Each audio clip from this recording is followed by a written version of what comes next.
আচ্ছা, কলকাতা মেট্রো বা ধরুন লোকাল ট্রেনে তো আমরা প্রায়ই চড়ি। খেয়াল করেছেন কি দারুণ স্মুথলি চলে? হ্যাঁ, একদম। ডিজেল ইঞ্জিনের মতো ওই আওয়াজটা নেই, ঝাঁকুনিও কম। ঠিক।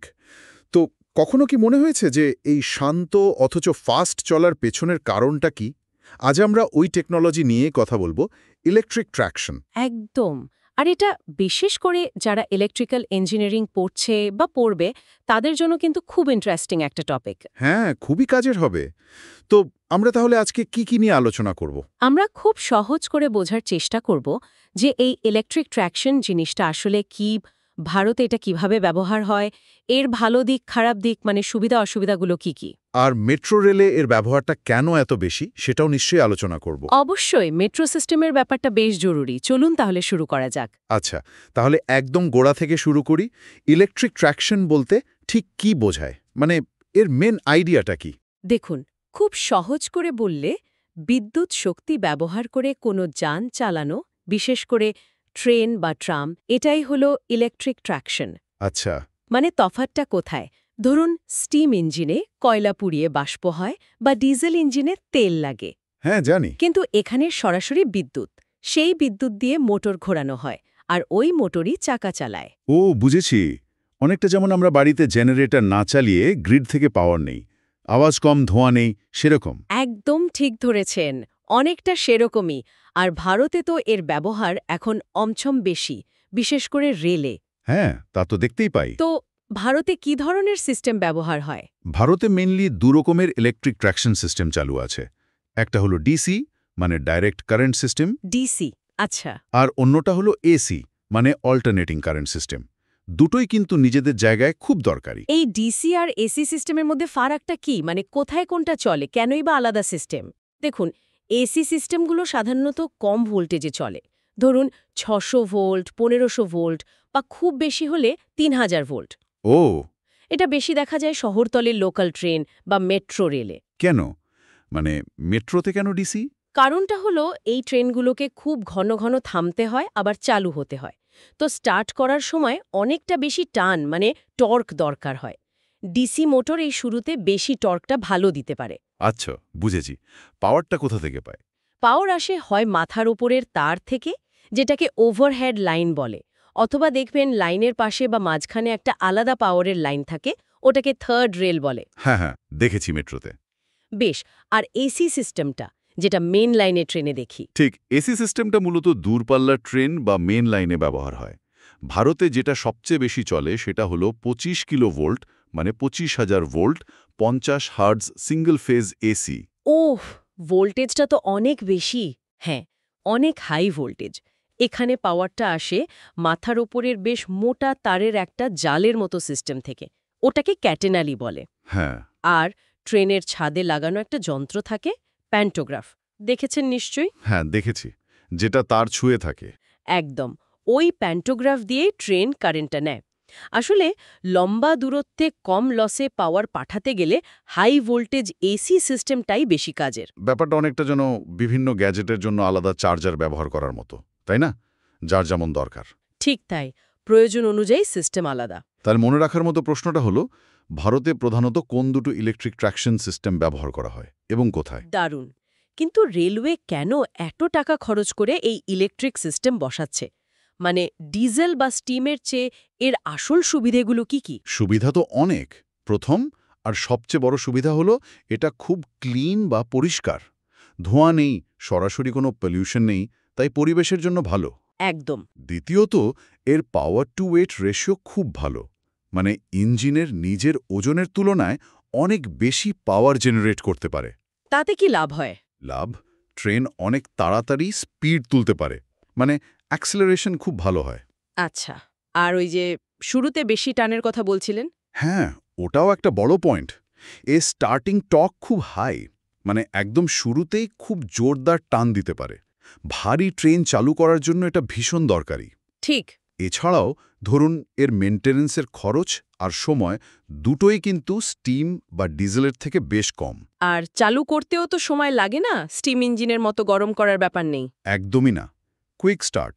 আর অবশ্যই আওয়াজও অনেক কম, শব্দদূষণ কম হয়। তাহলে স্টিম বা ডিজেল ইঞ্জিনের তুলনায় ইলেকট্রিক ট্র্যাকশনের মূল সুবিধাগুলো কি দাঁড়ালো?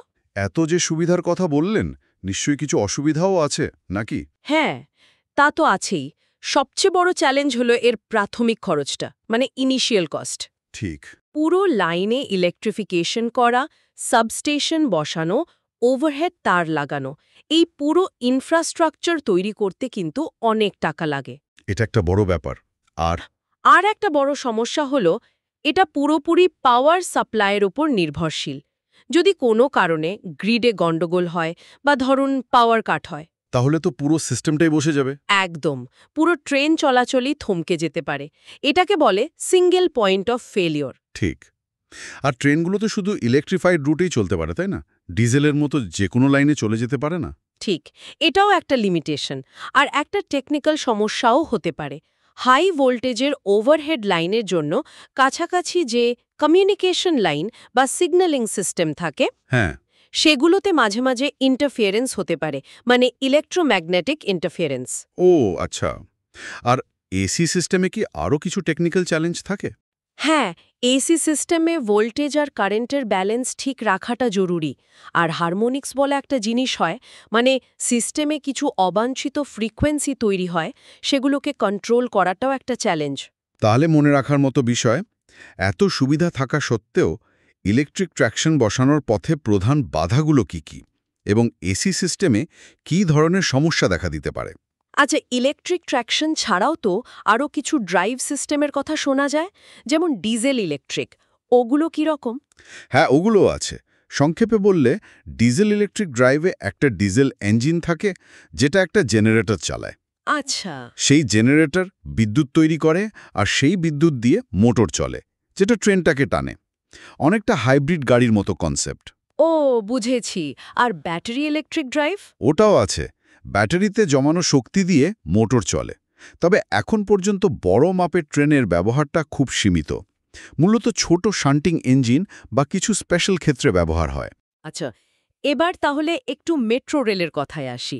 শহরের মেট্রো বা ধরুন লোকাল ট্রেন, এগুলোর ট্র্যাকশন সিস্টেমের কি কোনো বিশেষ দরকার থাকে? মানে দূরপাল্লা ট্রেনের চেয়ে এদের চলার ধরন তো অন্যরকম। একদম ঠিক প্রশ্ন। দেখুন, মেট্রো বা শহরতলির ট্রেনগুলোকে কি করতে হয়? খুব অল্প দূরে দূরে স্টেশন, তাই না? হ্যাঁ, ঘন ঘন থামতে হয়। ঠিক। ঘন ঘন থামা আর আবার চালু হওয়া। তাই এদের খুব তাড়াতাড়ি স্পিড বাড়াতে হয়, মানে হাই অ্যাক্সেলারেশন দরকার। আবার খুব তাড়াতাড়ি ব্রেক করে থামতেও হয়, মানে হাই রিটার্ডেশন বা ব্রেকিং ক্ষমতাও দরকার। তার মানে খুব রেসপন্সিভ হতে হয় সিস্টেমটাকে। একদম। এই ঘন ঘন স্টার্ট আর স্টপের জন্য হাই স্টার্টিং টর্ক আর কুইক রেসপন্স খুব জরুরি। এই জন্যেই এই ধরনের রুটে প্রায় ডিসি সিস্টেম বা স্পেশালি ডিজাইন করা এসি সিস্টেম ব্যবহার করা হয়, যেগুলো এই চাহিদাগুলো মেটাতে পারে। তাহলে একটা দূরপাল্লা ট্রেন আর শহরের মেট্রো ট্রেনের চলার ধরনের প্রধান পার্থক্যটা কোথায়? তাহলে আজকের আলোচনায় আমরা ইলেকট্রিক ট্র্যাকশনের বেশ কিছু বেসিক জিনিস নিয়ে কথা বললাম। হ্যাঁ, আমরা জানলাম ইলেকট্রিক ট্র্যাকশন জিনিসটা কি, ভারতে কি ধরনের এসি আর ডিসি সিস্টেম চলে আর কোথায় চলে। ইলেকট্রিক ড্রাইভের আসল সুবিধাগুলো কি কি? যেমন এটা পরিষ্কার, ফাস্ট, মেইনটেনেন্স কম।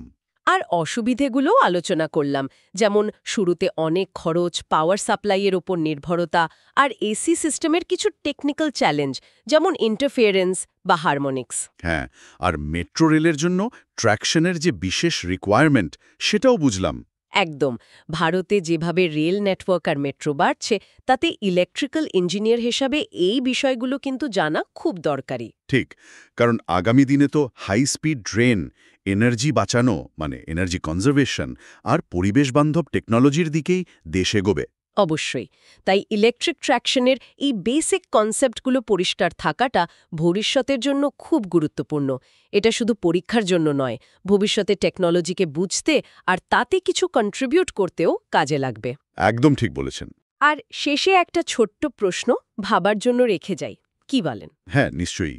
এই যে ব্যাটারি টেকনোলজি এত উন্নতি করছে, ভাবুন তো ভবিষ্যতে কি এমন হতে পারে যে খুব পাওয়ারফুল ব্যাটারি চালিত ট্রেন এই ওভারহেড তারের দরকারটাই কমিয়ে দেবে, বা হয়তো পুরোপুরি সরিয়েই দেবে। ইন্টারেস্টিং প্রশ্ন। যদি সত্যি সেটা হয় তাহলে ইঞ্জিনিয়ার হিসেবে আমাদের সামনে নতুন কি সুযোগ আসবে বা কি নতুন চ্যালেঞ্জ তৈরি হতে পারে এটা নিয়ে না হয় ভাবা যেতে পারে।